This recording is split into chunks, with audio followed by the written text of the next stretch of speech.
Hi everyone, so this is the last way that we're going to learn about how to solve quadratics, and it's with what's called the quadratic formula. The quadratic formula is written right here down below. X is equal to negative b plus or minus the square root of b squared minus 4ac all over 2a.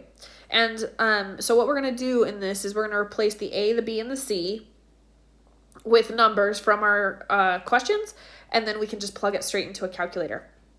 So in order to find our a, b, and c, our equation needs to be in what we call standard form. Standard form is this, where everything is set equal to 0. Everything's on one side and set equal to 0. And our a is in front of the x squared term, our b is in front of the x term, and then our c is the constant term, or the term without an x. So let's get started with the first example, and I'll show you how this formula works. The first example is 2x squared plus 4x minus 96 is equal to 0. So automatically I see that this is already in standard form with your x squared term first, your term with just an x in the middle, and then the constant term last. So it's really easy to pinpoint that a is equal to 2. That's the number in front of the x squared. B is equal to 4, which is the number in front of the x, and then c is equal to negative 96. You have to keep the signs with it. Okay, so now that we have a, b, and c, we're going to plug that into the quadratic formula. I'm going to rewrite it down here.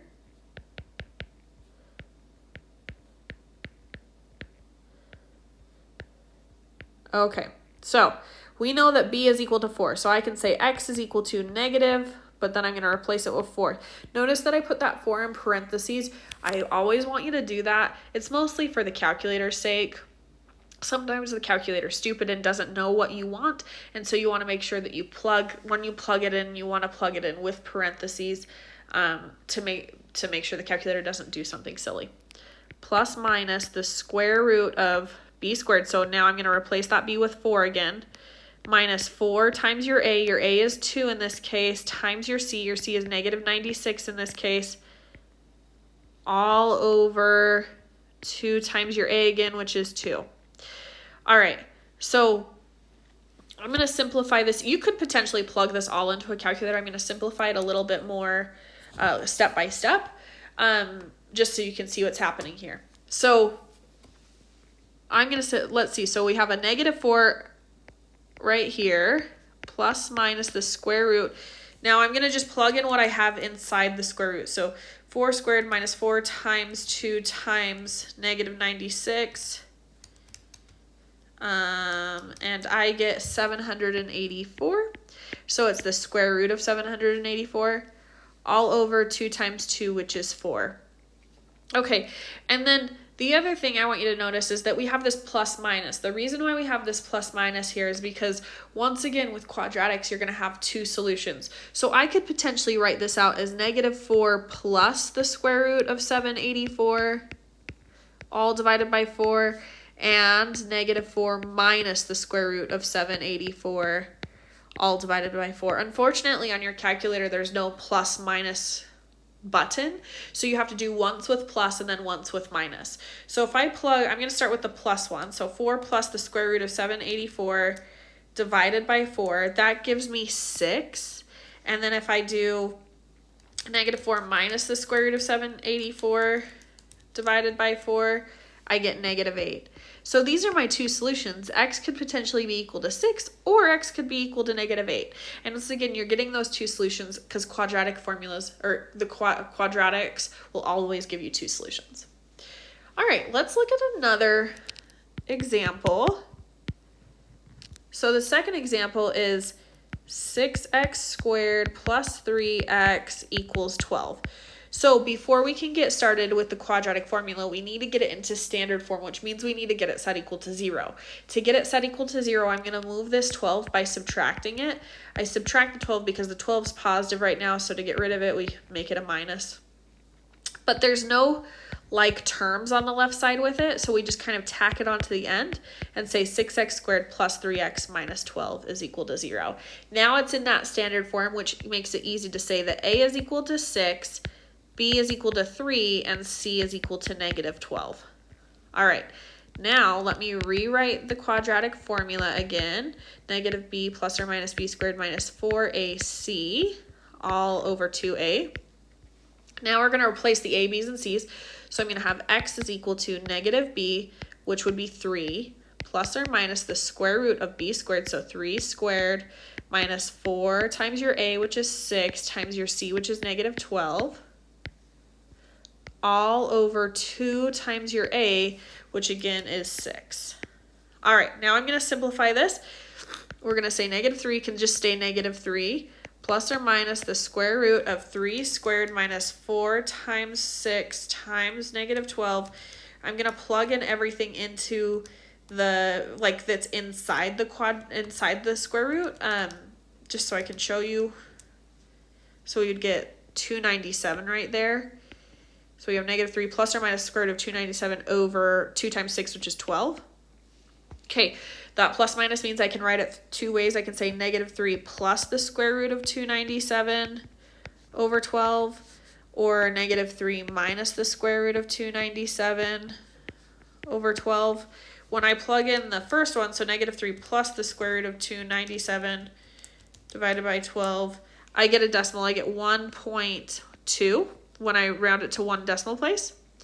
And then when I do the second one, I have negative 3 minus the square root of 297 divided by 12 would give me negative 1.7. And these are my two solutions. Quadratic formula will usually, like, unless it's perfect, like that first example, it will usually give you decimal answers, and that's totally okay. All right, let's look at this third example. So we have 11x squared plus 7 is equal to 0. Now this one's set equal to 0, but it looks a little bit different than what we've looked at before because it only has two terms. When it only has two terms, there's a term missing. What we need to do is put a 0 in for the term that it's missing. And if you notice, it has an x squared term and then a constant term, so it's missing that term with just one x. So I can rewrite this as 11x squared plus 0x plus 7. I can do that because we know that 0 times anything is just 0. So adding this chunk in doesn't change the value of anything. It just helps us recognize that that b value, or that middle, that linear term, or the term with just one x, is going to be 0. All right, so now that it's in standard form, we can say that a is equal to 11, b is equal to 0, and c is equal to 7. Now that we know that, we can plug that into the quadratic formula, which I can write down. Give me just one sec. Okay, so if I write, let's see, we'd have x is equal to negative b plus or minus the square root b squared minus 4ac all over 2a. We're going to say x is equal to negative b is 0 plus or minus the square root of 0 squared minus 4 times a, which is 11, times c, which is 7, all over 2 times a, which is 11. Okay, so now we can simplify that. Negative 0 is just 0, so we say 0 plus or minus the square root of, then we can plug this into the stuff inside the square root into a calculator, which gives me, let's see, negative 308 all over 2 times 11, which is 22. Now, I can write that, again, in two different ways. I can say 0 plus the square root of negative 308 over 22, or 0 minus the square root of 308 over 22. Now, if you remember, we can plug this into a calculator, but I'm going to tell you it's going to give you an error. If you remember, sorry, this should have a negative right there. You cannot square root negative numbers. It doesn't work. Your calculator will not do it. So because your calculator will not do it, automatically we're going to say that there are no real solutions to this. Because once again, you cannot square root negative numbers. So this one is just that there are no real solutions. All right, let's go through this last example. which is x squared equals 20x plus 21.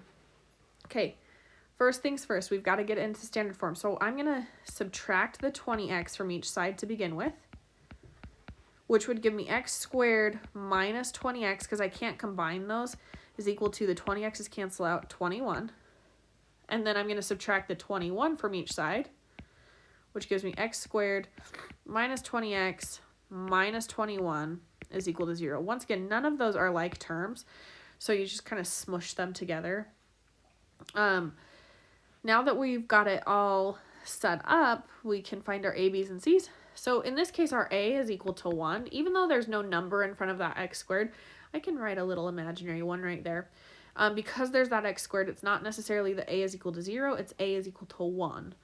And then b is equal to negative 20, and c is equal to negative 21. Okay, let me write down the quadratic formula for the final time in this video. All right, which would give us negative 20, so you've got those two negatives next to each other, plus minus the square root of negative 20 squared minus 4 times your a, which is 1, times your c, which is negative 21, all over 2 times your a, which is 1. All right, so when we simplify this, the negative 20 turns to a positive 20 because two negatives make a positive.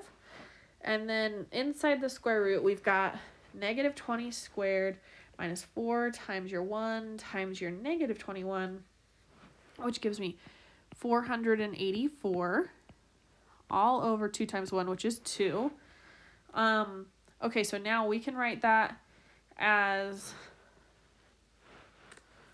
two equations. We can say 20 plus the square root of 484 over 2, and 20 minus the square root of 484 over 2. And, okay, so when I plug that in, I'm going to get,